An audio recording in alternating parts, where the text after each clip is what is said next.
దాచేపల్లిలో హరికృష్ణ అనే వ్యక్తిని తప్పుడు కేసు పెట్టి ఈ మధ్య కాలంలోనే దారుణంగా సిఐ క్వార్టర్స్ లో పడేస్తే, ఇంత దారుణంగా కొట్టి పడేస్తే వారి తల్లిదండ్రులు గ్రామస్తులు వచ్చి ఆందోళన చేసి ఈ పిల్లాడిని రక్షించుకున్నారు.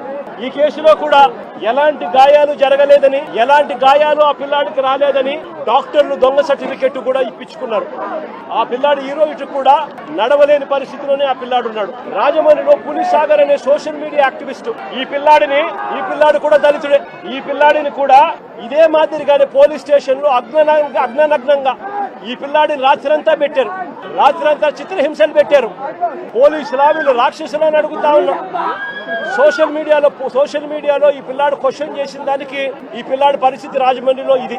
ఆడపిల్లలను కూడా చూడకుండా సుధారాణి అని వైఎస్ఆర్సీపీకి సంబంధించిన యాక్టివిస్ట్, కృష్ణవేణి అని వైఎస్ఆర్సీపీకి సంబంధించిన ఇంకొక మహిళా యాక్టివిస్ట్, వీళ్ళిద్దరూ కూడా ఆడపిల్లలను కూడా చూడకుండా నెలలు రకరకాల పోలీస్ స్టేషన్లు వీళ్ళని తిప్పారు. రకరకాల పోలీస్ స్టేషన్లలో వీళ్ళ మీద కేసులు నమోదు చేస్తూ వీళ్ళని తిప్పుకుంటూ వచ్చారు. నేను అడుగుతా ఉన్నా, డెమోక్రసీలో మనం ఉన్నామా లేదా అన్నది ప్రజలందరూ కూడా ఆలోచన చేయాలని అడుగుతా ఉన్నా నేను అందరినీ కూడా.